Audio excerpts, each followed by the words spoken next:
Hello po. Hello po sa inyong lahat. Isang magandang umaga po. Good morning po sa inyong lahat.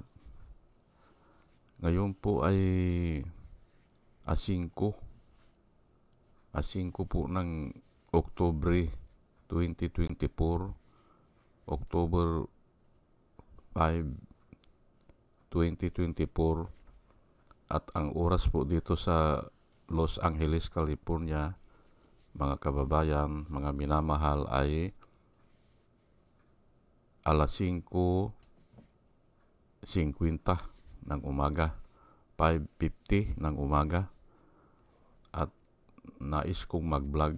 Medyo maaga ngayon kasi Saturday pala ngayon, Saturday. May lakad po ako eh. Kaya inagahan ko. Nais ko lang talakayin itong mainit na balita kahapon na si Enrile, si Napoles at saka si Reyes ay absueldo sa kasong 172 million plunder. Yan po ang tatalakayin ko ngayon.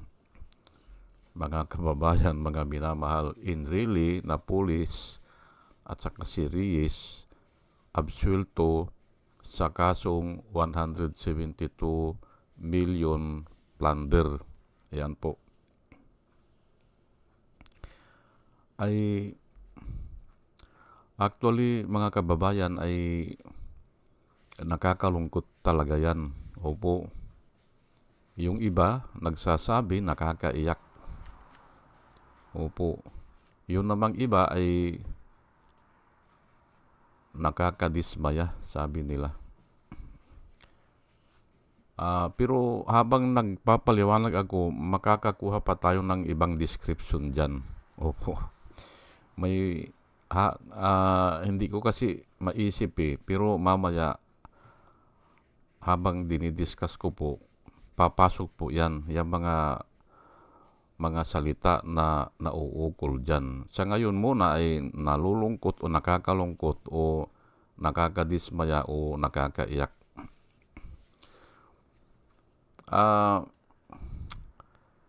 Dito ay sinulat ko dito, God's justice or man's reason? Patanong po yan. Justice ba talaga yan ng Diyos o reason lang yan ng tao? Opo, kasi ang Sandigan Bayan po, ang reason nila ay hindi raw napatunayan na tumanggap si Enrile ng ganung halaga. Ayan po eh. Ay justice ba yun? O reason lang nung mahistrado? Ay para po sa akin ay reason lang yan. Reason, hindi po, bagamat sila ay branch ng judiciary o ang tungkulin nila ay magpalabas ng judgment para mayroong justice, ay hindi nangyari. At dapat nga ang justice na pinapairal nila ay naaayon po sa justice ng Diyos. Opo, of course ay mahirap abutin yun, pero at least dapat yun ang guidelines po nila, mga kababayan, mga minamahal.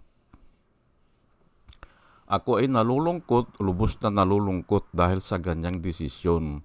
Opo, at yung iba ay naiiyak o nanlulumo, o yung iba pa may nagsasabi ng gigigil. Ayan nga, as the times goes by, dinidiscuss ko ito, may mga proper word na pwedeng gamitin. Yung iba po, totoo siguro na nanggigigil na sila sa galit. Ay hindi naman po masama yan, basta hindi lubugan ng araw. Ayan o hindi mo kimkimin yung galit mo. Natural lang po yan bilang isang tao na magagalit ka dun sa kasamaan o injustice o pagnanakaw.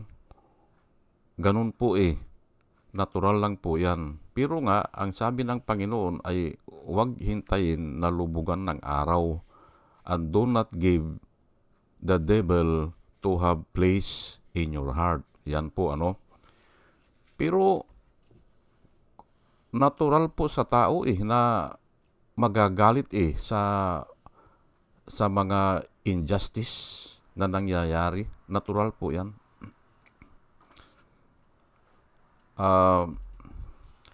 At ito nga pinaabot pa nila ng 10 taon bago magdesisyon ng ganyan. Opo.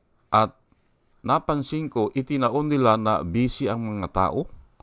Busy po ang mga tao ngayon dahil dyan sa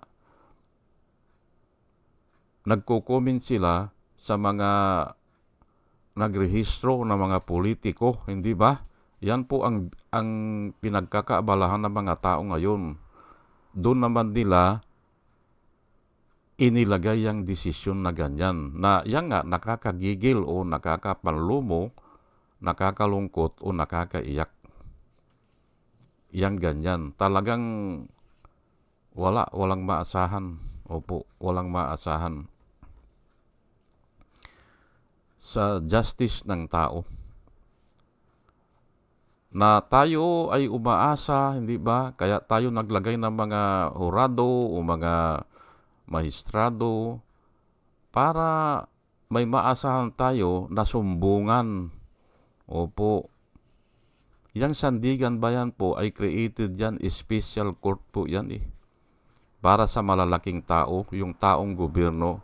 Ginawa po yan ng special court dahil sa ordinary court, nahihirapan po yung ordinary judge. Kaya, yung ombudsman, special prosecutor po yan. They can investigate on their own. At ito namang Sandigan Bayan ay special court yan para sa mga, usually ang mga kaso niyan ay yung pandarambong. Kasama din dyan ang mga civilian kung accessory. Kasama po sila dyan. Hindi lang na pwedeng kasuhan dyan. Ulitin ko bakit inilagay dyan o bakit create yan, ay ginaya natin yan sa European, sa Sweden, sa Switzerland. Yung mga bansa na yan ay halos wala ng korupsyon dyan. Dahil nga ganyan, mabilis ang bista ng asunto.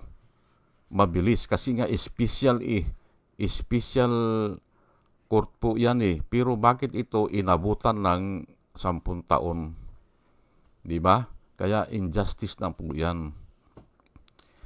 Makikita natin yan. At siguro hinihintay nila na makalimutan o matabunan ng ibang kaso o mabaliwala dahil parang maliit na lang yung 172 million o 200 million ganyan o 150 million, parang maliit na lang yan kasi yung Parmali po 9 billion po yun 9 billion na inutang pa pala natin yan. Inutang at ibinayad dyan sa kunyari na i-deliver ng mga medical paraphernalia na wala naman talaga. Ayan po, 9 billion po yan. Kaya nga kung ikukumpara itong mga kaso nila in really, ay maliit lang, hindi ba? Ikumpara mo sa 9 billion, hindi ba? At yan naman po ay nagawa yan, una isa katuparan yan dahil hinawakan po ni Duterte ang Senado. Just imagine, yung report ni Gordon ayaw pirmahan ni Amy, ni Subiri, at yung isa pa na akala ko pipirmahan nila Hayaan mo na si Bungo at saka si Kwan ay talagang tauhan ni Duterte yan Ay pati naman ito si Subiri ayaw pirmahan.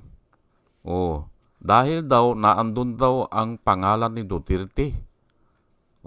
Ayaw nilang pirmahan. Tanggalin daw muna yung pangalan na Duterte. Kaya ganyan malakas ang loob. Kasi nga, ay parati kong dinidiscuss dito, ay wala ng check and balance na wala nung kapanahunan ni Duterte. At yung iba ay nagsisi nga nagsisisi ay siyempre ay ang kamag-anak nila, babayad yan ng tax yung value-added tax Lahat po ng Pilipino, babayad yan doon sa inuutang. Ganun po yan. Balik tayo ngayon dito, sa kaso ni Enrile. Ay ako po ay hindi na ako nagtataka dyan. Hindi na ako nagtataka at ini-expect ko na yan. Yang ganyan. Kasi nga, ang nakasulat dyan ay yung pauna kong panalita. Ano ba yan? Ay God's justice ba yan o man's reason? Reason lang po yan. Hindi po justice yan. Wala po justice dyan. Wala. Bagamat sila ay yung hudikatura sila, hindi ba?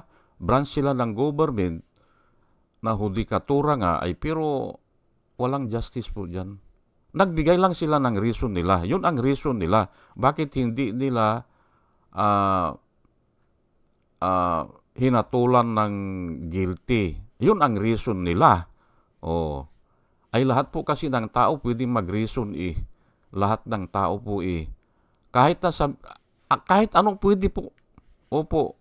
Iyan po ang danger ng salita. At saka, ang tao kasi ay limitado. At yun ngayon ang hinahanap nila. Hindi kanya napatunayan na tinanggap ni Enrile. Ay simpre tao lang yun Ang tao kasi limitado. Hindi talaga kaya yan. Kasi nga ay you cannot be on many places at the same time. Ganon yan. Hindi mo talaga kayang patunayan yan sa ganon sa hinihiling nila na tinanggap mismo ng personal na siguro kaya ay pati nga yung pirma hindi ba tinatanggi na na hindi ko pirma yan, hindi ba? Ano po ang sabi ng hurado, hindi ba? Ang sabi po ng hurado ay hindi raw napatunayan na pirma yun. Ay talagang ay sasakit talaga ang loob ng mga tao. Opo. Ay siguro ay may possibility nga na yung pirmanship niya ay guguluhin niya. Pwede yun. Pero hindi nangangahulugan na hindi siya ang pumirma doon. Alangan na magre-release ka ng pira, iba ang tumatanggap, hindi ba? Paano kang magbibigay ng pira? Kahit na sa bangko po, kinukuha yung ID mo. Hindi ba? At pipirma ka doon. Pero kahit na ang pirma mo lang ay check o kaya ay ikis, pwede. Tatanggapin nila. Pero kilala ka nila. Ganun po yan. Hindi pwedeng sasabihin ng korte na ay hindi naman napatunayan na pirma ni Enrile ito. Ay kaya nga siguro ay isasuggest natin na pag kumukubra ng pira ay kailangan nakatammark pa. Pwera yung pirma, pwera yung tarmark. Pero gagawa pa rin ng paraan po ang tao. Kasi nga ang tao ay natural na masama. Natural po yan. Talagang kaya nga ini-expect ko na po yan Ay pero ako ay natatawa na lang ako dito sa reason ng mga hurado o ng mga justices natin. Paano mong mapapatunayan yan na pirmanship nga ni Enrile yan? Ay hindi ka naman, ay limitado po ang tao. Opo. Pero sa akin, hindi pwedeng hindi pwedeng yun ang gamitin ng hurado para ibaliwala yung asunto. Kasi may pira na lumalabas, may nare-receive makikita po at may nagtitistify. At ang nagtistify po ay alam naman po ito ng mga attorney, pag ang nagtistify ay kasama dun sa krimen, kapanipaniwala po yan, credible po yan. Kung ang nagtitistify kasama dun sa gumawa ng krimen, credible po yan. Ngayon, kung ang magtestify lang ay kapitbahay mo na hindi alam yung krimen, hindi credible yan. Ngayon, kung hindi credible yan, yung gumawa ng krimen na magtestify, ay saan pa tayo kukuha ng testimony? Hindi ba? Remember, ang sabi po ng Diyos, on the testimony of 2 or 3 witnesses, the fact is established. Ayan po, on the testimony of 2 or 3 witnesses, man can be put to death. But no man shall be put to death with only one witness. Ayan po, kailangan dalawa. At naka-witness siya. Ang ibig sabihin yan ay talagang kasama sila dun sa gumawa. Hindi ba? Bibigyan ko po kayo ng example. Si Chavit Singson. Pinaniwalaan po ng tao yun kasi nga, kasama siya sa witting Hindi ba? Kasama siya sa witting Bakit hindi paniwalaan yan? Kung hindi pa paniwalaan po, ito ang masasabi ko lang po sa mga judge o mga justice natin, kung hindi pa paniwalaan yan, na nasa Biblia naman yan, ang pinakamatinding mag-testify laban sa iyo ay yung kasama mo dati. Yan po ang nakasulat sa Biblia. Ngayon, kung sasabihin ng hurado na, hindi napatunayan, ano po nakasulat sa Biblia na parati kong sinasabi po dito? If an enemy will insult me, I could take it. If an enemy will rise against me, I can ignore it or I just ignore it. But it is you, my companion, my best friend. Hindi ba? Hindi niya kaya kung best friend niya o yung gumawa, kasama siyang gumawa. But it is you, sabi ng Biblia, my companion, my best friend. Who lifted up his heel against me, sabi niya. Siya na nagpapatotoo na itong kaso na ito ay ginawa natin. Hindi lulusot yan, Hindi ba? Nasa Biblia po yan Pag ang nagtestify ay yung dati mong kasamahan, ay si Enrile nga nagtestify na piki nga yung yung ambush me, hindi ba? Dating kasamahan ni Marcos, pinaniwalaan po ng tao, napatalsik si Marcos. Hindi ba? Ngayon ay ito ngayon si Birlon Oy. Hindi ba? Siya nagtestify at yung iba pa doon na mga kung sino yon. Mayroon din sa kuwa, mayroon din sa disbursement ng DBM na naglabas sila ng pira. Mayroon din sa bangko na pumasok yung pira sa ganong bangko. Bakit hindi paniwalaan yan? Bakit ang hahanapin nyo ay yung firmanship na kailangan ay parehas ang firmanship? Mali po yan. Ang firmanship po, kahit na ngayon, kahit harapan yan, pwede kong baguhin ang firmanship ko. Pwede po. Yung iba nga, kinakaliwa yan kinakaliwa nila para hindi talaga firmanship nila. Nung impeachment po ni Joseph Estrada, maalala nyo po yun si Clarissa, ano ba yun? Ocampo ata yun? Yung bank manager? Nag-testify siya na yung Bank Bilardi account na ginamit ni Irap Estrada ay si Irap ang pumirma.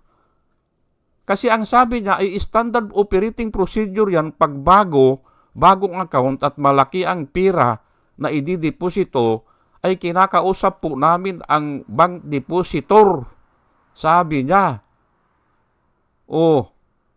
Ay nag-usap sila ni ni Joseph Estrada, pinirmahan yung Bank Bilardi ata yun, account. Ay tinanong siya ni Joker Arroyo, nakita mo ba? Opo. Pinirmahan niya, opo. O, gaano ka kalayo? Ayan, wala pang 1 metro. Sabi niya, 1 metro lang. Ay bakit hindi paniwalaan yun? Hindi ba? O, ay kasama siya doon sa pumirma hindi ba? Ay ito naman si Birhur ay kasama po siya sa krimen yan Bakit hindi siya paniwalaan yan? Saan ka maniniwala ngayon? Yan ang sinasabi ko po sa mga hurado. Saan kayo maniniwala ngayon? Sa mga chismis. Hindi ba? Nasa Biblia po na kung ang mag-testify sa iyo ay yung dati mong kasamaan o yung dati mong gumawa ng krimen na kasama, mahirapan ka. Hindi ba? Sinabi ko na, yung paborito kong verse na sinabi ni Jesus Christ din yan. Kasi naghudas sa kanya si Judas. Hindi ba? May companion, may best friend. Yung kumakain sa aking palad. Hindi ba? Ay ganun din si Enrile, hindi ba? Binihisan niya ng kapangyarihan. Hindi ba? At yun ang nagbetray sa kanya bago mag-people power EDSA. Hindi ba? Lumusot ba si Marcos? Hindi. Si Modesto Mercado, yung vice mayor ng Makati, nung nag-testify na yan si Jojo Marbinay, ang daming babuyan yan sa Batangas. Hindi ba? Pinaniwalaan po ng tao kasi kasama siya naghahatid nga siya ng mga pids daw sabi nga paniniwalaan po kasi gawa nila Hindi ba? Yan po ang masasabi ko dyan sa mga judges na yan. Hindi ko natatalakayin yung mga ibang detalye. Ang kinukuha ko po ay nasa Biblia. 2 testigo lang na talagang alam niya yung nangyari. Hindi ba? That is enough. Hindi ba? Ay bakit ipadadala nyo dun sa firmanship? Bakit ipadadala nyo dun sa nakita mo ba na tinanggap? Ay pambihira naman. Ay limitado po ang tao. Limitado. Hindi mapatunayan yan.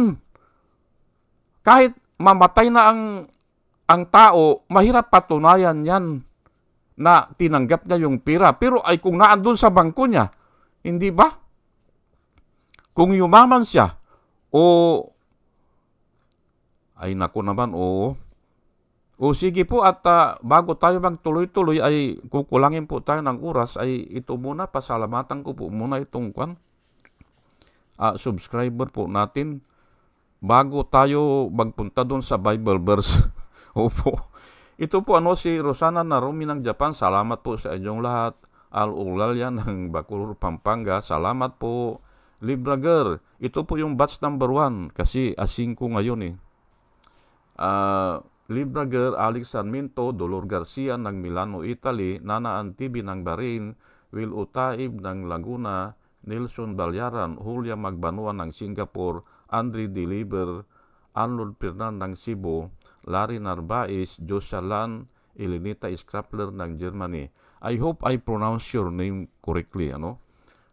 Salamat po sa inyong lahat. Ben Puno, Liti Peralta ng Mamburao Occidental, Mindoro, Maribel Baligat Colio, Querticio, Jonah M. Rinaldo Abintino, Mel Herrera ng Ibaston, Illinois, Ernesto Aburki, Pleasure Eduarte, Yasmin San Juan, Roman Di Paz, Mary Grace Santos, Pacmando, John Cabrera, Luwin Sigako, Ike Maglasang, Linda Transmonte, Linda Walton, Sasha Andigwid, Lini Bungat, Agripino C., Eduardo Gonzales ng Singapore, Bumblebee, Di Juana Duco, Ernesto Honrado, Josephine Lucas, Bert Abogado, Dimitrio Pascual, Soledad de Maculangan, Brenda Martin, CG Torrio, Mirchol Torrentino, Brother Pacamara, Manuel Lim, Danilo Magno, Lawrence Alindayo, Edelberto Infante, Boss Reyes,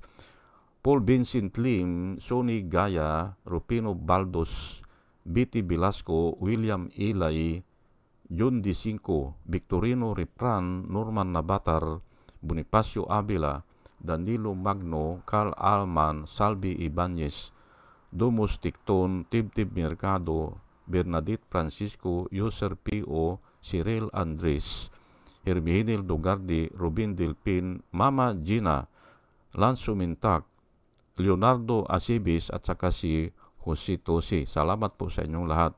Ito naman po ang mga vloggers na nire-recommenda ko po sa inyo na ating panoorin at suportahan po. Ito po sila si Michael Apasibli Bulletin, Attorney Enzo Recto, Bunyog Pagkakaisa, Vlogcaster Armandin, Engineer Tuto Kaosing, Aling Marie, Mr. Sa Totoo Lang To, Christian Isguera, PMTGR Vloggers, The Action Man, Ruja Pantors, Divina Apostol, CG Picchay, Kapihan ni Art Atago, Dimjus Journey, Kakamping, Ang Batas with Attorney Claire Castro, at saka si Kawaldi Carbonil. Ugaliin po natin na makinig sa kanila at marami po tayong matututunan sa kanila, at nakikita ko po na sila ay nagbablog para po sa bayan o ikabubuti ng bayan. O sige po, at tayo po ay tuloy-tuloy na sa ating discussion.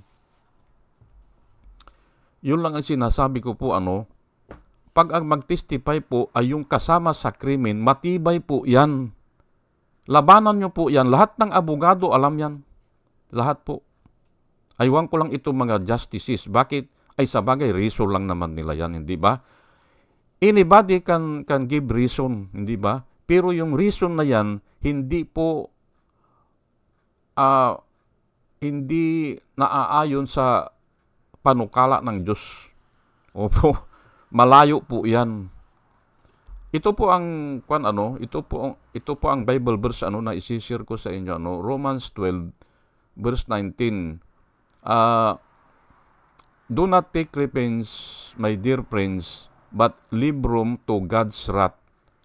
For it is written, it is mine to avenge, I will repay, says the Lord of hosts. Ayan po Sinabi ito kasi dito po sa mundong ito o mundong ibabaw, mahirap talaga ang justice dito. Opo. Mahirap. Kasi nga tao lang yan Human judgment, pumapalpak yan paminsan-minsan. O kaya nababayaran yan. O kaya pwedeng takutin yan. O kaya talagang kulang ang kaalaman niya. Katulad yan, hindi ba? Ang pinakamatibay po na testimonya ay yung kasama doon sa gumawa ng krimen. Wala nang iba. Pag yan ang nag-testify, lahat ng tatanungin dyan, kaya niyang ipaliwanag. Kasi kasama siya Ganun po yan. Pero nga ay bakit binanggit po ito ng Panginoon na do not take revenge, my friend. Leave room to God's wrath. For it is written, it is mine to avenge, I will repay, says the Lord of hosts. Ayan po kaya nga tayo po ay may Diyos. Ayan po. Kaya dito sa mundong ibabaw ay gumagana pa ang kapangyarihan ng Diyos dito. Pero pagdating po sa impyerno, wala na po doon. Kung dito, tayo ay natuturment na sa ganyang desisyon, hindi ba, ng mga hurado, ng mga justice. Natuturment na tayo. Yun ang proper word talaga dito. We are tormented because of this decision. Natuturment na tayo. Ay doon sa impyerno, mas lalong matuturment ang tao doon kasi nga hindi na pakikialaman ng Diyos. Opo, wala nang sumbungan doon. Wala ng Diyos is a place wherein there is no God. Yung impyerno. Kaya isipin nyo na lang, hindi ba kung dito pinakikialaman pa ito ng Diyos? Kasi nangako ang Diyos, I will repay. Sabi niya, hindi ba? Parurusahan din sila yan. Yang mga magnanakaw na yan, parurusahan din sila yan. Aywan lang natin kung kailan o papaano. Masyurte tayo kung buhay pa tayo at maobserbahan natin yan. Kung hindi naman, ay bahala ang Diyos dyan. Pero may pangako ang Diyos. Pag ang Diyos po ay nangako, ay sigurado po yan. yun lang sasabihin lang ng Diyos ay, hindi ba? Sigurado na yan mangyayari ay yung pangpangako, hindi ba? At paulit-ulit po ito. Pati doon sa Old Testament, paulit-ulit yan. I will repay, sabi niya. Vengeance is mine. Leave room to God's wrath. Do not take revenge, my friend. Ayan po Ngayon ay ito po ang John 16 verse 33 kadugtong po ito I have told you these things, sabi niya. Si Jesus Christ po ang nagsasalita dito, I have told you these things so that in me you may have peace. In this world you will have trouble. Hindi ba? Sinabi niya, dito sa mundong ito, in this world you will have trouble. Or sa ibang translation, you will have tribulations. Ayan po, hindi ba? Hindi naman ipinangako dito ng Diyos na wala maganda ang daigdig. Hindi pinangako yan. Kaya nga nagtataka ako kay Bato de la Rosa noon at saka kay Duterte. Bakit ipinangako nila, hindi ba? 6 months lang, sabi nila. 6 months lang. Aayusin nila ang Pilipinas, tatanggalin nila yung droga, yung bawal na gamot. Ay, hindi ako naniniwala doon kasi nga dito, in this world you will have troubles. Hindi ba? Basahin ko lang ulit I have told you these things so that in me you may have peace. In this world, sabi po ni Jesus Christ, in this world you will have trouble. But take heart o take courage, hindi ba? Take courage. I have overcome the world. Si Jesus Christ lang po ang naka-overcome ng yung kayamanan na yan na baliwala yan sa kanya. Ang tao po nahuhulog dyan sa salapi. Nahuhulog po ang tao dyan. Yung iba naman ay ipagpalagay na hindi sa salapi, nahuhulog naman sa sexual immorality. Yun namang iba, pagpatay, yun ang kwan nila, na master nila, yung pagpatay naman, nahuhulog sila doon. Kasi gustong-gusto nila na pumapatay para ipakita sa tao na sila ay makapangyarihan. Tatakutin nila mga tao. Reign of terror nga ang gusto nila Ganun po yan. Pero karamihan ng tao nahuhulog po sa salapi. Kaya nagnanakaw. In this world, sabi ni Jesus Christ, you will have trouble. But be of good cheer. I have overcome the world. Kaya doon tayo manalig. Doon tayo maniwala. Doon tayo hihingi ng pabor. O nang hihingi tayo sa Diyos o kay Jesus Christ ng kaunting habag. Sa habag lang po, doon tayo maiiba o mabuborn again. Sa habag lang po. Kasi nga, bihiraan nakakalusot dito sa salapi Ayan po. Psalms 19, verse 9. Ang nakasulat po dito, the judgment of the Lord are true and righteous altogether. More to be desired are they than gold, yes, than much fine gold. Sweeter also than honey and the honeycomb. Ayan po. Ang justice po na nanggagaling sa tao, wala yan. Pinag-aralan ko po ang Biblia, wala yan. Maniwala po kayo sa akin. Pero ang judgment po nanggagaling sa Diyos, of course, ginagamit din niya mga tao, Ginagamit niya yung ibang mga hurado natin para ibigay yung judgment, Pwede yun. Pero po, yun ay galing sa Diyos, Ngayon, ay ito, nakasulat dito, hindi ba? At si David po ang sumulat nito. The judgment of the Lord are true. Ano bang true? Tama. O sigurado, hindi ba? O siguradong tama. The judgment of the Lord is true and righteous altogether. Pag sama-samahin mo man yan, hindi ba? Lahat yan. Righteous yan. Yung judgment of the Lord. At sa iba po ang nakasulat ay hindi mo pwedeng labanan o pasubalian o sabihing mali yung judgment po ng Lord. Kasi nga alam niya lahat Alam niya lahat ang pangyayari. Ang tao kasi hindi alam kaya nga nangangapa ang tao. At yan nga ay sinasabi nung judge na ay yung pirma hindi naman, hindi ba? Ganun dinadala doon sa usapan na hindi nga kaya ng tao na ay hindi ka namang imbi hindi ba? Para titignan mo yung pirmanship. At saka nga sinasabi ko, kahit na pinirmahan mo yan, pwede mong guluhin yung pirma mo na hindi katulad yung original na pirma mo. Ganun po yan. At usually, kung alam na kuwan yan, yung crime yan, bakit ka pipirma? Ang iba nga kinakaliwa yan kinakaliwa yan kasi nga para hindi sila mahuli, hindi ko pirma yan, sabi nila. Pero alam po ng Diyos yan. Kaya nga, the judgment of the Lord is true and is righteous altogether. Ayan po more to be desired are they than gold. Ay, totoo ba ito? Ay, totoo po ito. Na ang mga tao ngayon ay baliwala yung gold. Gusto nila yung yung justice na manggagaling sa Diyos na itong mga nagnakaw na ito ay parusahan sila ng Diyos. Totoo po yan. At may nakasulat po sa Biblia na yung daw lalaki o babae na kinaliwa, yun po, isisingit ko lang po dito, yung babae o lalaki na niloko ng kanyang asawa, kahit na tumanggap yan ng gold, kahit na bayar na sila, hindi nawawala daw yung sakit ng loob. At gaganti raw yan. Yan po nakasulat sa Biblia. Ay, totoo nga siguro, hindi ba? Hindi ba? Kaya nga ito, more to be desired than they than good. Ano po yun? Yung justice na nanggagaling po sa Panginoon.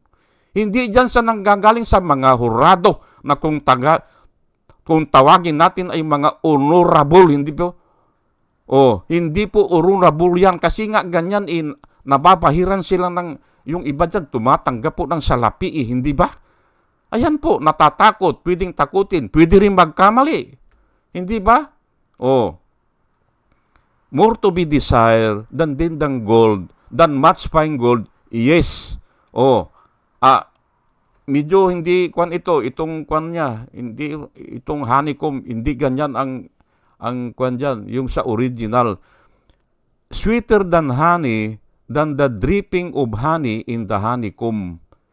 Yung dripping ng honey sa honeycomb, mas matamis po yun. Nung bata ako, nakakatikim ako niyan. Yung nahuhulog na pulot na nanggaling doon sa honeycomb ng pulot pukyutan, mas matamis po yun. Yun po ang ibig sabihin yan. Totoo ba yan?